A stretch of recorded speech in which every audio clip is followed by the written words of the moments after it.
guys, welcome back to my channel. I am so grateful to have you back for another video. Thank you for clicking on this video.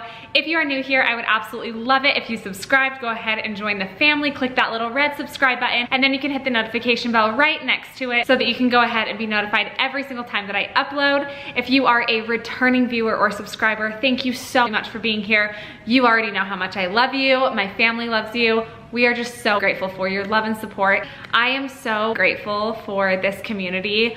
Everyone has been so incredibly sweet and kind, especially with the recent videos that I've been posting of Beckham. It literally melts my soul when I go through all of the comments. I really try to get back to every single one of you. I am just grateful that we're building a really tight-knit community, and I really hope that you enjoyed today's video.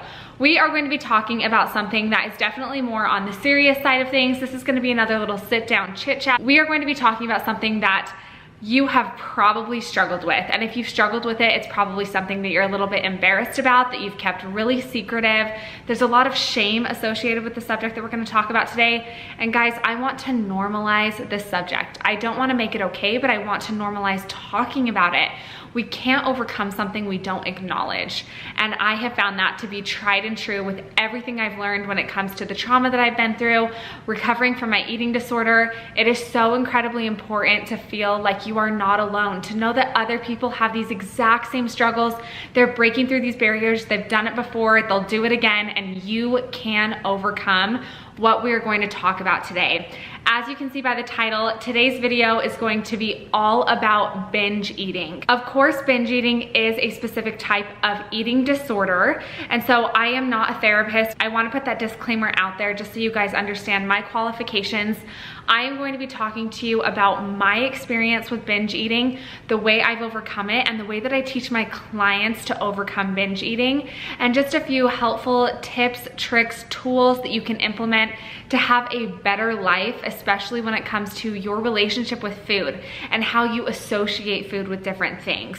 We have developed really just unhealthy habits as a society, and it is so incredibly sad that binge eating is so looked down upon, because you guys, I am here to tell you, it is normal to occasionally overeat. I mean, seriously, if you are telling me that you have never once eaten past the point of feeling full just because the food tasted great, you're lying to me, and you are lying to yourself, because we all do that on occasion. But of course, there is a fine line between overindulging, overeating, and actually binge eating. A binge episode is going to look totally different from person to person. It really depends on who you are, based on your habits, your mental health, what an actual binge looks like to you. So I'm gonna be talking more in general here, so that really anybody, no matter what level of binging you struggle with or where you're on in your journey with recovery, you can really relate and understand how to use these tips and really implement them into your daily life.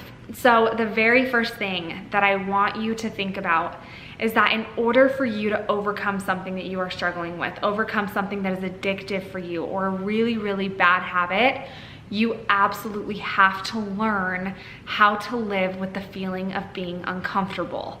I want you to take like a second and think about when you have a binging episode. It's typically followed with a ton of guilt, a ton of shame, and that obviously leads to you feeling really unhappy, really uncomfortable. And I want you to think about the fact that you are already uncomfortable. I understand how scary it is when you think about letting go of something that you feel like really addicted to or drawn to, or something that gives you relief or release. That is what binging does for a lot of people. A lot of people turn to food as an emotional outlet for something else that they're dealing with. And they may not even realize that they're dealing with trauma in this area of their life, yet they're turning to food in order to push that down further and in order to cope in an unhealthy way. So you are already uncomfortable. You're already waking up the next day feeling terrible about what you previously did. It's this vicious cycle that never ends. So I want you to think about the fact that you're already uncomfortable and try to get yourself into a mindset that you are going to continue being uncomfortable, but you're going to change the direction that leads to the discomfort. Overcoming any type of addiction or bad habit, whatever you want to call it, however severe it is that you specifically are struggling with, it is going to be difficult. It's going to be uncomfortable. You guys have all heard the saying, like, choose your hard, right? Well, I want you to stand up for yourself, to fight for yourself, and I want you to choose a different hard. This obviously isn't going to happen overnight, and I'm going to give you tools that you can utilize to really help you, but you are going to be doing something that is really, really hard, but you're already doing something that's really, really hard. So you don't have to lose that control. You just need to think about it in a completely different light and in a completely different direction. The next thing that I really want you to take into account is that all addictions thrive in secrecy. I know that when I was struggling with binge eating, I wasn't binge eating in front of all of my family and friends. I wasn't binge eating when I was out at a party or I was out on a date. No, no, no. I was binge eating at night when everybody else was asleep, when nobody could hear me, when nobody could see me, and all of that happened in secrecy. That shame that just weighed on me thrived in secrecy. Those unhealthy habits and that emotional outlet of turning to food just thrived when I was by myself. It thrived in secrecy. And I know that that's how it is for you too. Even if a binge starts when you're with other people, it typically will continue when you are alone or when you're feeling triggered, and others around you aren't going to notice that you are binging or that you're starting to binge. Because like I said, a binge can look totally different to different people. I know that I've had specific binges that were only a few hundred calories, and that felt like an out of control binge for me. I've also had binges that were thousands and thousands of calories, and they all look different. And you know what? They were all just as severe because of where my mind was at, because of my emotional ability to pull myself out of it, feeling like I blacked out, had no idea what I was doing. And it was almost like a primal part of me came out and ate everything I got my hands on. And I know that you understand exactly what I'm talking about, that feeling of having no control, feeling so lost and overcome with emotion that you just are ravenous and you're stuffing yourself to the point of being so incredibly uncomfortable. I want you to remember that, how uncomfortable you feel. I don't want you to remember it to shame yourself, to guilt yourself, but I want you to remember it because as we're switching directions into being uncomfortable in another direction, you are still going to go back to being just as uncomfortable, if not more, if you choose not to follow through with trying to recover. So how do we get out of this cycle of secrecy, right? How do we allow ourselves to become a little bit more uncomfortable in the correct direction? One of the first things that you need to do is identify somebody safe. Identify someone that you can talk to about what you're experiencing. If that's not a therapist, which is totally okay, I know that not everybody has the means to go to therapy. If you do, you get your butt in therapy. The best investment you will ever make is in yourself. There is no price limit on your quality of life. So if you can afford therapy, if you have family members that you can ask for help, if a church can help you, if just a loved one can help you, then I really encourage you to go to therapy. Now, if you cannot go to therapy, because like I said, obviously not everybody has that luxury, then you need to find a friend, a family member, a coworker, like literally anybody that you feel like you can trust, that you can discuss these experiences that you're having, that you can talk about these emotions with. That's obviously going to be extremely difficult, and I totally understand that. But I want you to take a second and think about the people around you, and one of the reasons that you find them so incredibly fascinating and beautiful, it's because you know the hardships that they've overcome in their life. You know the deepest parts of their soul. And someone who loves you and cares about you is never going to take this information and think like, oh my gosh, that's like disgusting. That is so gross that you have no control around food. I remember those thoughts, you guys. Those are Ed thoughts. That is so incorrect. No one who loves you is going to think that. Someone who loves you is going to think, oh my word, you are so badass, you are so strong that you would come to me and confide in me about something that is so vulnerable and so scary to talk about. They are going to love you 10 times more because you shared this piece of you with them. And I promise that if you can identify that safe person or identify a few people that are safe, then you are going to have a support system around you that you desperately need, because you're not always going to be in the correct mindset where you can fight for yourself. And then that's when they're going to step in and fight for you. They're going to step in and make you feel uncomfortable. I guarantee that there will be times in your experience of trying to overcome binge eating that you will hate the people that you love the most because they are fighting for you. And that's really hard to accept sometimes when you're just not able to do it for yourself. So identify those people, confide in them, and do what you can to eliminate the ability to binge in secret. You're not gonna be perfect at this, you guys. There's gonna be times where you sneak off, you know, you do what you need to do, you give into this addiction, you give into this habit, and you're going to feel a lot of guilt and a lot of shame, and that is not okay.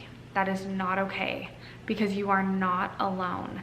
There is no guilt or shame in having an imbalance in your brain that causes you to do something that you truly feel is not a choice. I'm here to help you take that power back. Obviously, when you enter an addiction, there are certain things that you did along the way that were choices. But obviously, as an addiction progresses, you feel like you have no choice. And you need to be taught how to take that power back. So I hear you and I feel you when you think like, but Rach, I don't like have a choice. I feel so driven to do this. I feel like I have no self-control. You will have control. You will take that power back while you implement these steps. You've gotten comfortable with the idea of being uncomfortable in a different direction. You've identified a few safe people so that you're able to discuss with them when you're struggling, why you're struggling. Discuss that you want to enter therapy if that's possible for you. Have them help you set that up. Have them check in on you and make sure that you're following through with your commitments. Something that you need to do with these people that have become really safe support people to you is you need to set up correct expectations with them. You need to tell them, hey, these are my goals for the week. Can you just check in with me daily, once a week, whatever you're comfortable with? You need to tell them what they have permission to do for you. And then they also will need to exercise like their own intuition. If things start to get really severe, they may need to reach out to a professional to help you. They can make those judgment calls on their own, but a really great place to start is just setting up a correct expectation on how you want them to assist you. How can they help you? Be sure that you already have that solution in your mind and that expectation set when you discuss these things with them. Now, we've talked about how there's a vicious cycle associated with binge eating, right? Typically, when you binge, it will happen all at once or over a matter of a short period of time, relatively. And then you will go through these intense periods of guilt and shame and feeling disgusted with yourself and running back in your mind what you did and how you did it and why you did it. And you tell yourself, I am never gonna do that again. I am never ever going to lose control around food again. And then what happens? The next day rolls around and boom, you're right back where you were. You're feeling sad, you're feeling upset, and you have another binge episode. You guys, this is normal. But if we can change what we do between those cycles, then you're going to be able to start preventing future cycles from happening. But this goes back to being comfortable with being uncomfortable. You guys, you have to accept that this is not going to be easy, but it is going to be worth it. If you are willing to give up a little bit of control now, you're going to gain a whole lot of freedom later. You have to keep that in the forefront of your mind, like eyes on the prize. The prize is freedom with food, eliminating body dysmorphia, having a healthy relationship with food, eliminating fear foods, etc. So what we are going to do is we are going to end the cycle of starvation. 9 times out of 10 after you binge, I can almost guarantee that you tell yourself, I am gonna eat clean. I'm gonna eat perfectly. I'm gonna hit my macros. I'm gonna hit my calories. I am never, ever going to overeat ever again. So I'm just gonna eat less to make up for what I just did, and then I'll eat less, I'll stabilize out, and then I'm never, ever gonna have another binge episode again. Guys, wrong. You are. If you continue that cycle, you are setting yourself up for failure. One of the biggest reasons that you binge is because of that starvation cycle in between. Obviously, binging is very psychological. It's emotionally and mentally driven, but there is a physical aspect to overeating. If you set yourself up to be starving over the course of a few days or over the course of a day, however your cycles are set up. I know for me, I would typically struggle with starving all day and then I would binge at night, which was typically followed by a purge. And then I would, of course, start over the next day, starve throughout the day, and then binge at night. Well, guys, I can tell you, this is going to be a really scary and hard thing to hear, but I'm a success story, so I really, really hope that it gives you hope. The very last symptom of my eating disorder that left was binging. I stopped starving, I stopped purging, both before I stopped binging. That period of my life was incredibly uncomfortable, but I would relive that over and over and over again to get to where I am right now. I promise that if you gain a few pounds, but you gain a life along with that, then those few pounds are worth it. You will never regret having freedom with food, ever. The physical parts of your body that you're worried about, as I tell you this, they will follow. When you develop a healthy relationship with food, if you gain some weight as you're overcoming these starvation and binging cycles, if you have the courage to not starve after you binge, and let's say you do that and you still have another binge, it's likely that will happen. But over time, as you eliminate that starvation cycle in the middle, I promise that you are going to see those binges become further and further apart. It'll become far and few as you progress. Who cares if your body changes? I get that you think you care about that right now, but I promise that the same body that you are creating all of your memories with right now is the same body that will create all of these memories, whether you have a few extra pounds on it or not. Your body is absolutely incredible. Even if you gain a little bit of weight, as you stabilize out and as you no longer binge, I can pretty much guarantee that your body's gonna fluctuate back to the set point that you want it to. But for a small period of time, you're going to have to learn how to be uncomfortable. You're gonna have to sit in that uncomfortable feeling of being too full.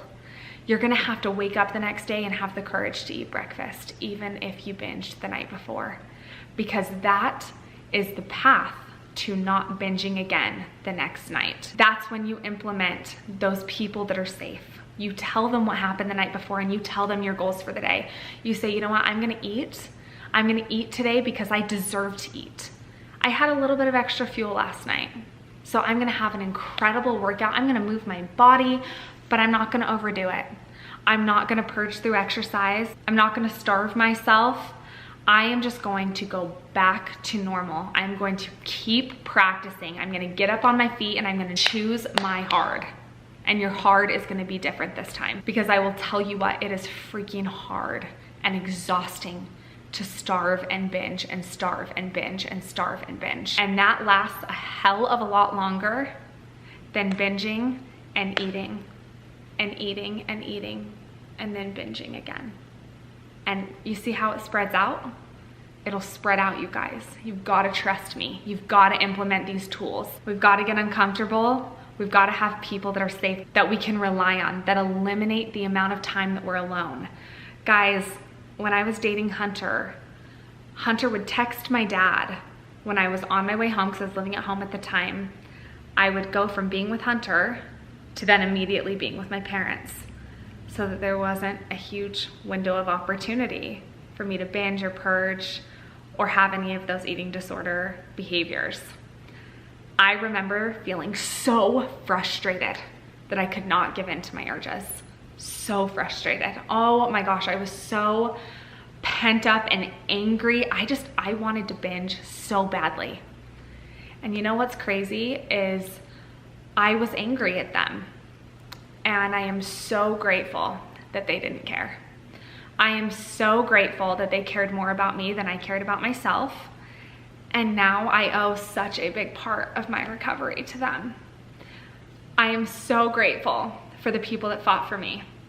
So if you are watching this and you are someone who struggles with binge eating, that I need you to try and give the people who love you grace, and then you give yourself grace when you struggle with giving them grace. And if you are somebody who has a loved one that you suspect may have an eating disorder of some sort, or may even just struggle with disordered eating that leads to occasional binges, be patient with them.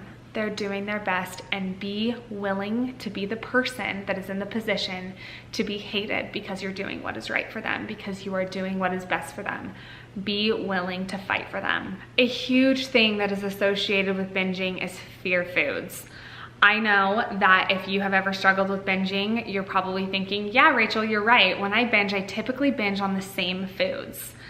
Well, let me ask you a quick question. Do you eat those foods when you're not binging? You probably don't, right? Those are foods that are off limits to you. Those are foods that are associated with weight gain. Those are foods that are associated with binging in your brain. You pent yourself up and don't allow yourself to have any of those foods, so that when you get access to those foods, your deprivation mindset is so extreme and powerful that it's almost impossible to overcome it. Just like I talked about with ending that starvation cycle between binges, you absolutely have to start incorporating fear foods into your daily diet in controlled, safe circumstances. So if you struggle with binging on peanut butter, for example, I'm not telling you to go to Costco and buy a 2-case and like stick it in your pantry and go, okay, let's do this. Let's try to never binge on this. That's probably not gonna happen, guys.